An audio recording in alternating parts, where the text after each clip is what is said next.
Hi, I'm Annie Botticelli, and this is the Storyteller Forecast for Libra for May 2016. Go to my website, anniehelpsyou.com, and see what's new on my astrology blog and my other blogs. And while you're there, sign up for my free email newsletter and become part of my community and get lots of perks. So what's happening in May? We've got this surprising series of trines. Trines are favorable, the most favorable angles in astrology. They're a 120-degree angle. Connections between planets, and they're very powerful. So we have just a massive amount of trine activity in this month, bringing luck, expansion, growth, and at the same time, some of the trines are involving the planet Jupiter, which is going direct. Jupiter is called the Great Benefic. It's the energy that helps us see beyond things. It brings this broadened, optimistic, enthusiastic perspective. And when it's retrograde, things are a little bit not as enthusiastic, I guess we could say, because that's its job, is to bring luck and expansion and gifts. And when it's going retrograde, we all know, hopefully by now if you've been listening to my reports and other reports, that when planets are in retrograde, in some ways there's kind of not, except for Pluto. Pluto just really does well in retrograde because it's all about going in anyway. But the rest of the planets in retrograde, it's kind of like you having an off day, you know? Like if you wake up on the wrong side of the bed and you go to work and you're late and you spill your coffee on your whatever, and it's just kind of like that, and then you're tired and you don't get all this stuff done, or you get it done but it's kind of a little sloppy. That's what a retrograde planet is like. So when Jupiter has been retrograde in January, or started to be retrograde in January, all the expansion that started at the end, like around August to November when Jupiter moved into Virgo, there was expansion occurring, and then it might have seemed to have stopped. And then you might say, what happened? Things were flowing and expanding, and then it just sort of stopped.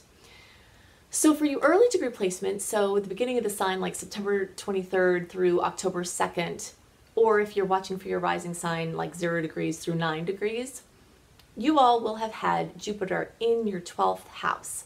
The rest of you middle to late degree placements, everyone else that I didn't already list, you would still have Jupiter in your 11th house. And even for some of the early middle degree placements, if it popped out in the retrograde, it went well back in the 11th house. So early degree placements would have had a heightening of psychic sensitivities, a deepening of probing into the mind, and meditation, and the quiet space, and the all that is, possibly sabbatical, quiet time, rest time, doing things behind the scenes. Jupiter in the 12th house also talks about your dreams at night, so connecting with your dreams at night, doing any work like hypnosis or psychological efforts and things like that.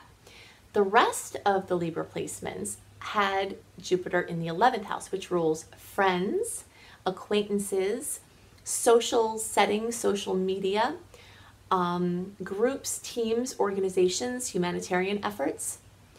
And so you either had expansion going in one of those areas, and then when it went retrograde in January, everything just something happened to it. And now in May, on May 9th, Jupiter is going to go direct. So wherever you left off with that expansion, it's going to get picked back up again.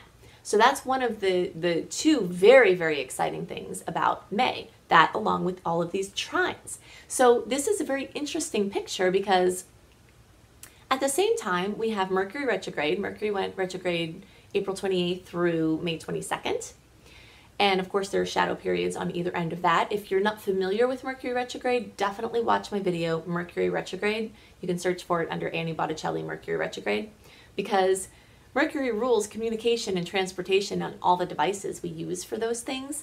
It rules travel, it rules a massive amount of things that we deal with every day.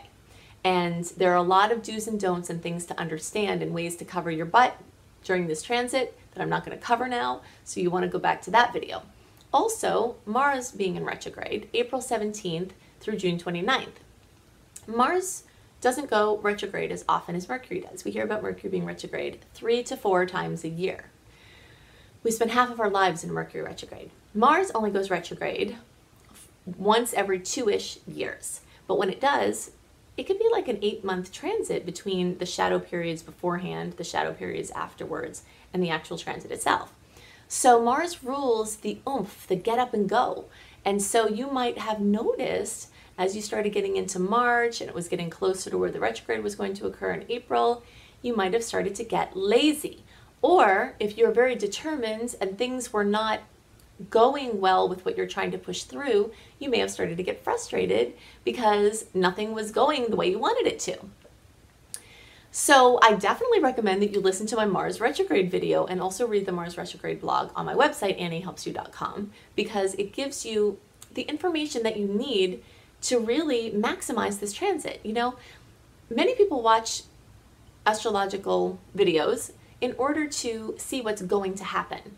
And there is a lot of truth in the general energies that you will see, and we might even talk about some very specific things that are going to happen. However, I see the horoscopes more as an opportunity to maximize the planetary opportunities. You know, so many people feel very beaten down by life, and they're looking to horoscopes to see, like, give me some good news, or what's going to get me next, you know? And I would like to assist in broadening that perspective to ask the question, how can I most use the planetary opportunities that are going on at this time for my highest good and the good of the world?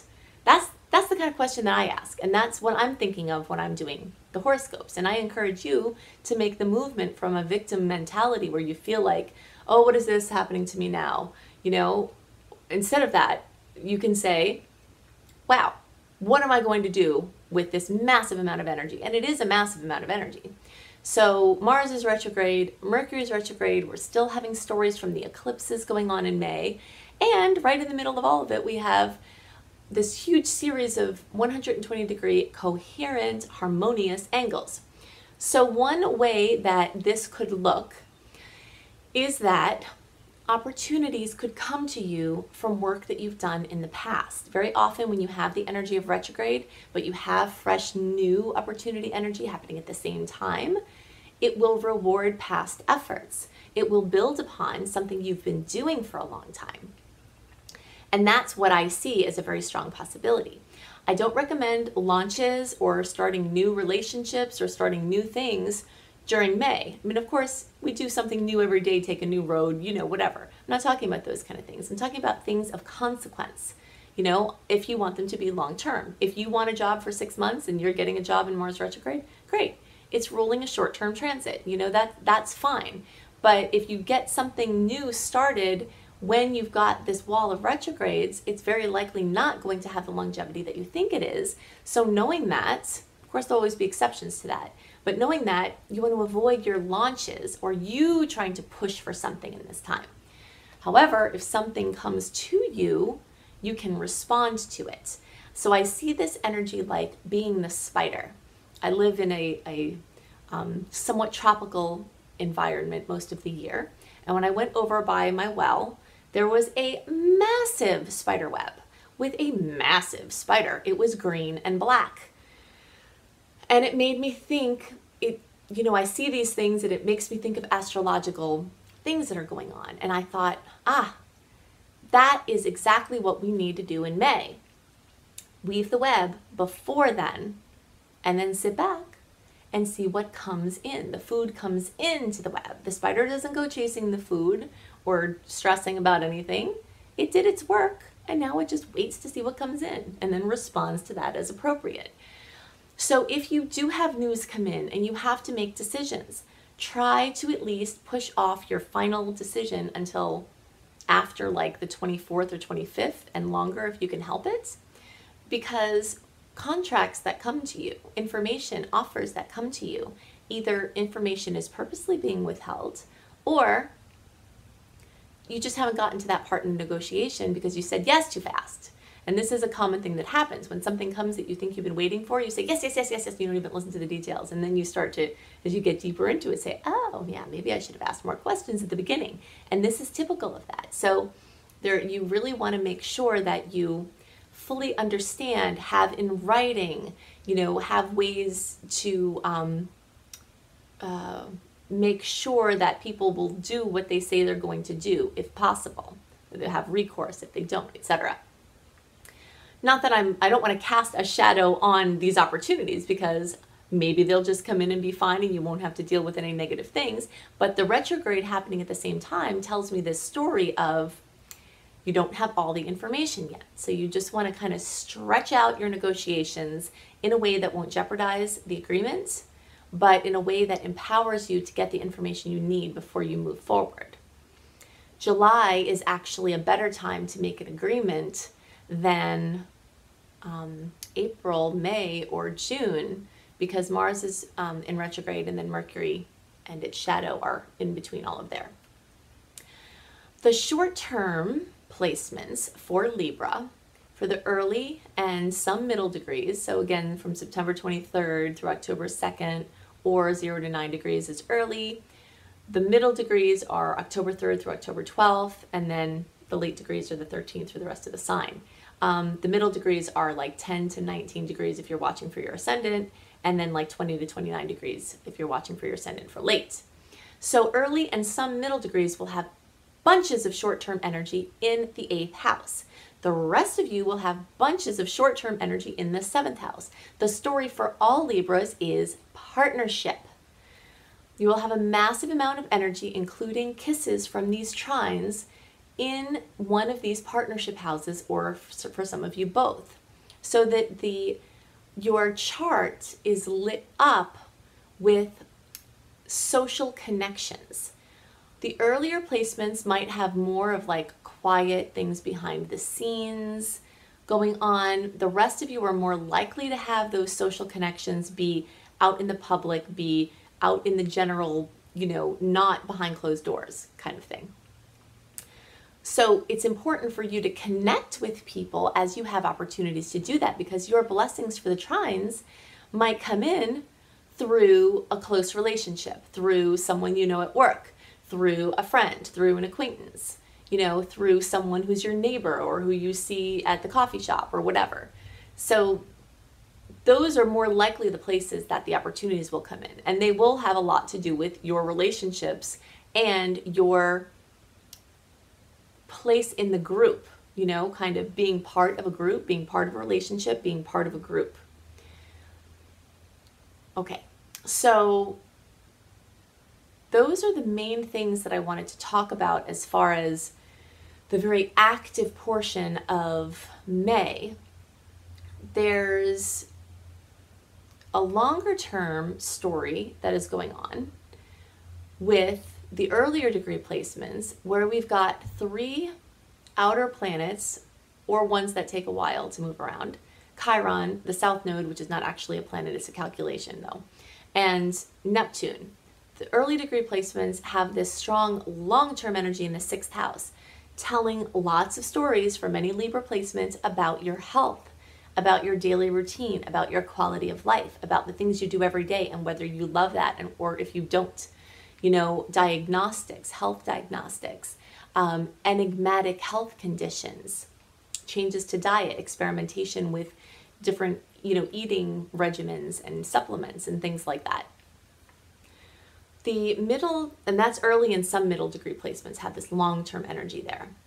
The middle and the rest of the middle and later degree placements have all of that energy in the 5th house, and the 5th house has to do with children and conception and child rearing and creative projects that aren't human children but that feel like a baby, something that you conceive of, that you carry in your womb and then you birth out into the world. This can also have to do with romantic relationships, and it can have to do with having fun and hobbies and things like that. So the short-term theme in the partnerships, the long-term themes in the health and the other 5th house things I just talked about, the wall of retrogrades, the eclipse stories coming in, Jupiter going direct, and all of these trines. So Jupiter, when it went retrograde in January, it sort of just trailed off with what it was working on. But once it goes direct in May, it'll pick back up where it left off and start pushing things forward again. So that might be part of the trines that come in, and the good news and the blessings and things that have seemed like tabled and stalled out. Those might start to come to life even though we're in the midst of the retrogrades. So those are the things going on in May. If you want any assistance with that, any of these things, you can go to my website, anniehelpsyou.com. While you're there, definitely check out my Train Your Brain programs. I created subliminal programs with binaural beats to get you into a theta brain state. Theta brain state is the most absorptive of information, the most, it gives you the capacity to change your programming and your wiring. One of the reasons why kids are so impressionable is because they're walking around just mostly in a theta state.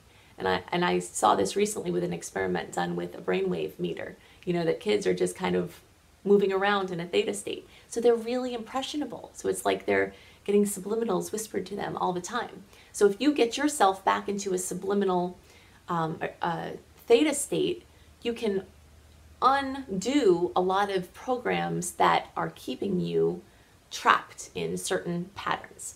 So you can see how I can help you with those on my website, anniehelpsyou.com. While you're there, sign up for my free email newsletter. And I hope you have a wonderful month. I'll see you next month.